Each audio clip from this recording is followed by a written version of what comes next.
Let's look at the bilateral relationship between Qatar and Sri Lanka.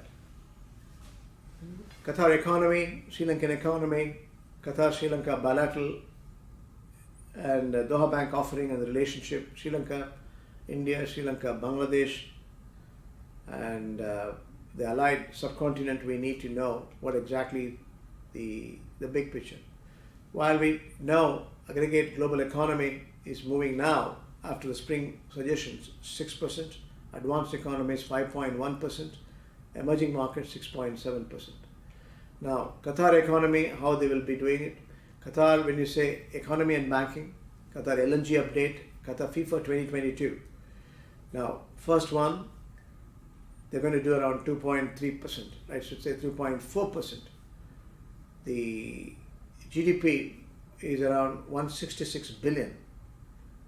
When it comes to per capita, this year will be limited $59,000. Inflation is around 2.4%, almost the same. Inflation and growth will remain the same. Gross debt around 60%, 59.8% as a percentage of GDP.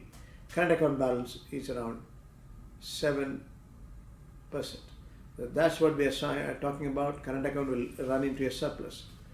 Now, when it comes to development of Qatar LNG projects, Qatar Petroleum recent investment decision on the 29 billion North Field East project will further consolidate Qatar's position as a top qualified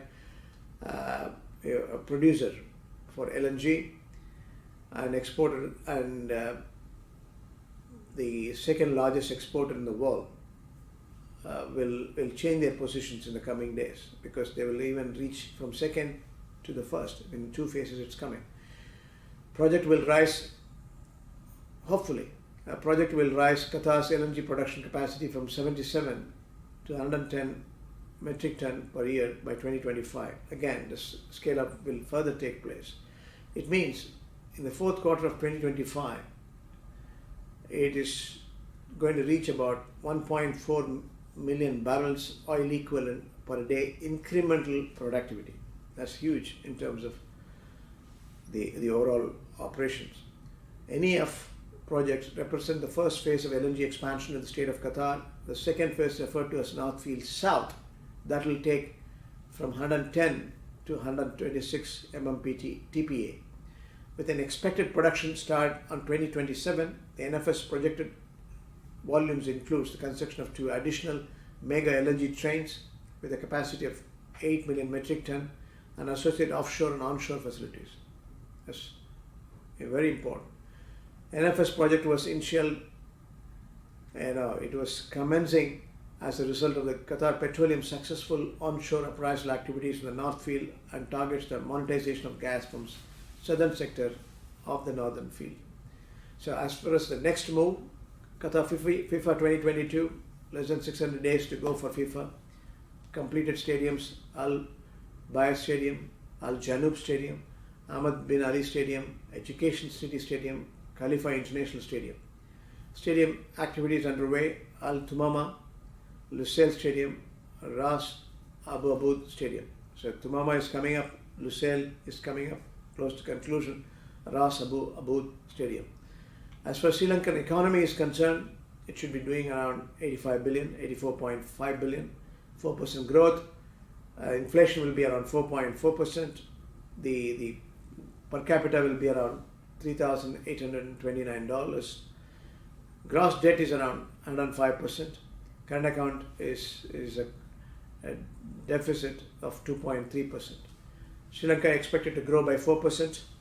Monetary action maintaining the low interest rates. Policy rate at which money is injected overnight is 5.5%.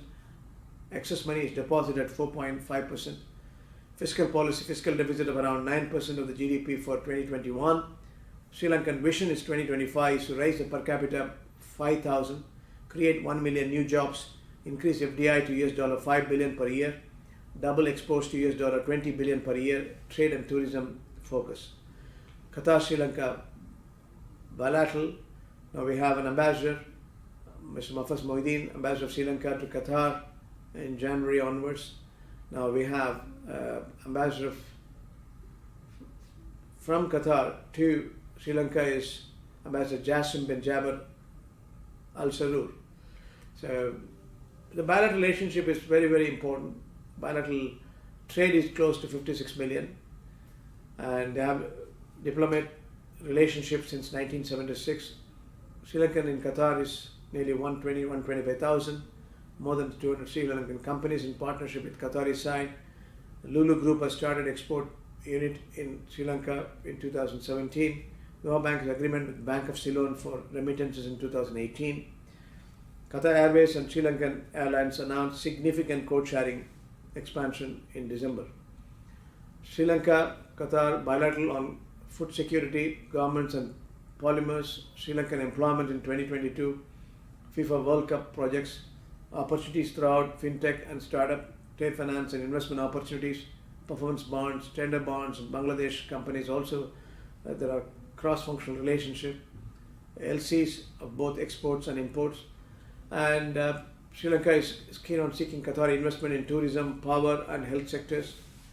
Sri Lanka can support Qatar in food. Qatar can continue to support in terms of polymers when it plans to expand hydrocarbon sector, skilled workers from Sri Lankan staff, investment in Sri Lankan sectors. Diplomats visit are taking place in multiple forms, and major offerings. Doha Bank is oil LC confirmations, non-oil LC confirmation, standby LC confirmation, and we have a resident representative office in Sri Lanka since June 2018. Bilateral loans for the banks we are giving.